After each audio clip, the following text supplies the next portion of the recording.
So, you want to know what happiness is? Bold question. I have a jar for it. It is completely empty. Fitting, right? I will keep this jar here the whole time. By the end, something interesting happens. Harvard ran a happiness study for 85 years, the longest in human history. And their number one finding was not money, not fame, not a good skincare routine. It was relationships, close, warm relationships. That was the whole answer. Robert Waldinger, the study director, said it plain: good relationships keep us happier and healthier. Period. But right now in the United States, 61% of adults report feeling lonely. More than half the country, lonely, while actively chasing happiness. That is not irony. That is a disaster. We are the richest large nation on Earth. GDP per capita, over $80,000. And more than half of us feel lonely. That is a catastrophe wearing a very nice suit. The World Happiness Report 2024. The United States ranked number 23 in the world. Number 23. You know who is number 1? Finland, again, for the 7th year in a row. Finland. Dark for half the year. Cold enough to freeze your complaints solid. And yet the happiest people on Earth. Something is very wrong with our assumptions. The report measures 6 factors. GDP is just one of 6. 1 out of 6. The other 5, social support, life expectancy, freedom, generosity, and absence of corruption. Now, money. Does it make you happy? Short answer, yes, but only up to a point. Princeton researchers Killingsworth and Kahneman fought about this for years. Then they finally collaborated. Their combined 2021 data. Happiness does keep rising with income, but the gains slow down dramatically. For most people, earning more past a comfortable level adds only tiny increases in daily happiness. And for people who are already miserable, more money barely helps at all. That is the trap. A Gallup poll of 150 countries found that income boosts well-being sharply in poor nations. But in wealthy nations, the relationship is much weaker. We spend a fortune to move the needle a millimeter. You know the hedonic adaptation research? You win the lottery. After 1 year, you are about as happy as before. You become paralyzed in an accident. After 1 year, you are about as happy as before. The brain resets. That new car, new house, new phone. Hey, the brain adapts. Fast. The thrill fades like perfume. Lyubomirsky's research.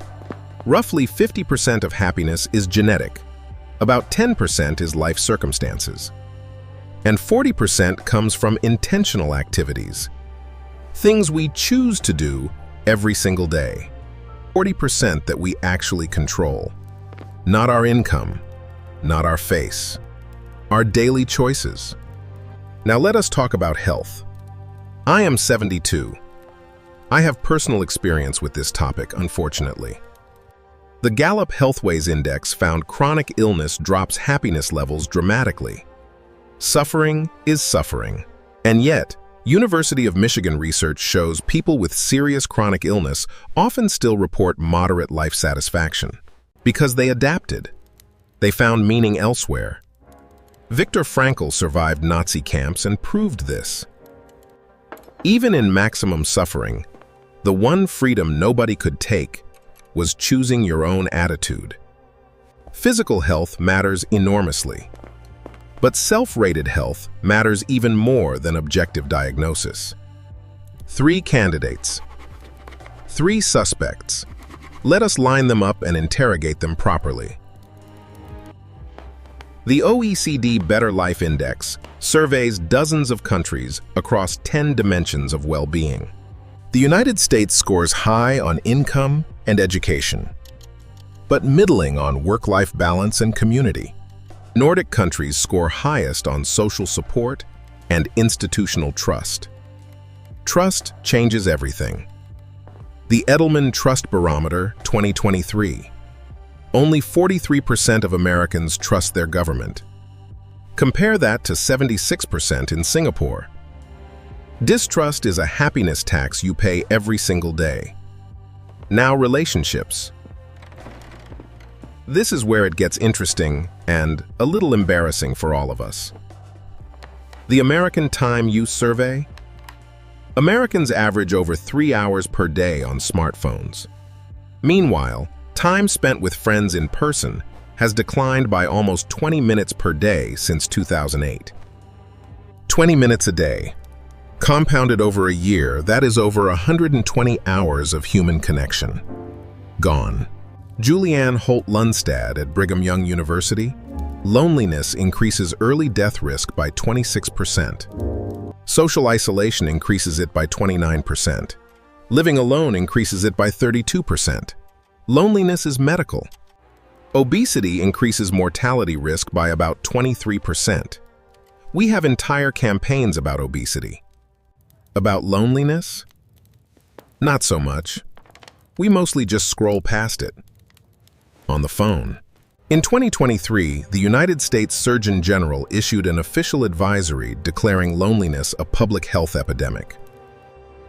When the Surgeon General must tell a nation to make friends, something has gone structurally wrong. Putnam published this in 2000. He documented the collapse of civic life in America. Fewer bowling leagues, civic clubs, community organizations. Social capital was already collapsing back then. Since Putnam's book, the number of Americans with no close friends has quadrupled. Quadrupled! We are not bowling alone anymore. We are sitting alone, staring at phones. Different sport, same loneliness. We live in a culture that optimizes aggressively for individual achievement. Work harder, earn more, upgrade everything. It delivers on its promise. But it optimizes so hard for the individual that it dismantles the community. The cruel irony: the more we chase individual happiness, the more we neglect what actually generates it. Being genuinely known by another person. That is the thing we keep trading away. Sean Achor spent years at Harvard studying this. His conclusion reversed everything. Happiness is not the result of success. Happiness is the precondition for success. We have it backwards. We say, I will be happy when I succeed. But the brain works the other way around, entirely. Lubomirsky, King, and Diener found happy people earn more, live longer, and have better immune systems. By chasing money to get happiness, we undermine the happiness that would have gotten us the money. Beautiful mess. Here is where it comes together. Money matters papped. It reduces misery effectively up to a threshold. Health matters constantly. It is the platform everything else runs on. But relationships are the engine. The Harvard study found relationship quality at age 50 predicted health at age 80. Not wealth, not medicine. And if you are introverted and hate people, Kai, the data still holds. Quality over quantity, always. 2 or 3 people who genuinely know you outperform 1,000 acquaintances every single time. Gallup found that having one best friend at work increases engagement by 700%. 700. Across 160 countries, the variable most linked to daily positive emotion is social enjoyment, not income, not status. Dan Buettner studied the blue zones. Places with the most centenarians on Earth. Okinawa, Sardinia, Nicoya, Ikaria, Loma Linda. Every single zone had strong social bonds as a universal feature. In Okinawa, they call it moai, a small group who commit to each other for life. Institutionalized belonging. We used to have equivalents: churches, civic clubs, unions, neighborhood associations. Regular contact, mutual obligation. We dismantled most of them in the name of individual freedom and gained flexibility and lost something harder to name. Americans work 200 more hours per year than French workers, 400 more than Germans. Very productive. And we rank 23rd in happiness. The Germans and French, with longer lunches, are beating us. Think about that.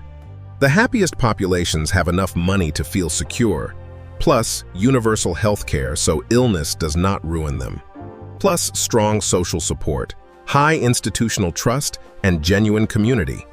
No single ingredient works alone. Money without health is miserable. Health without connection is lonely. Connection without security is anxiety. They are a recipe. So back to this jar. What fills it?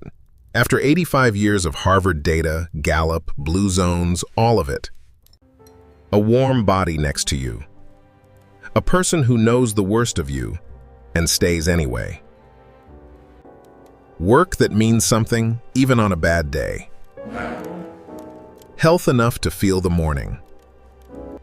And just enough money that you are not afraid of next month. That is the full answer.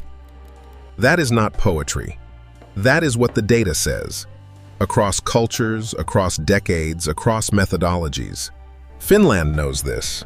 Bhutan knew it in 1972 when they invented gross national happiness to replace GDP. If we already know what makes people happy go, and we have known for decades go, why do we keep building societies that prevent it? Is it because happiness cannot be packaged and sold? Because a contented person is a less voracious consumer? I am not saying conspiracy. I am saying it is worth asking out loud. At least once. I said we would fill this jar or throw it out the window. I was wrong about both. We were supposed to sit with it, turn it over, understand why it matters that it is see-through. Now I want to hear from you. Not my data. Yours. What actually fills your jar? Is it money earned on a Tuesday? A person who answers the phone at 2 in the morning? Or something the researchers have not thought to measure yet?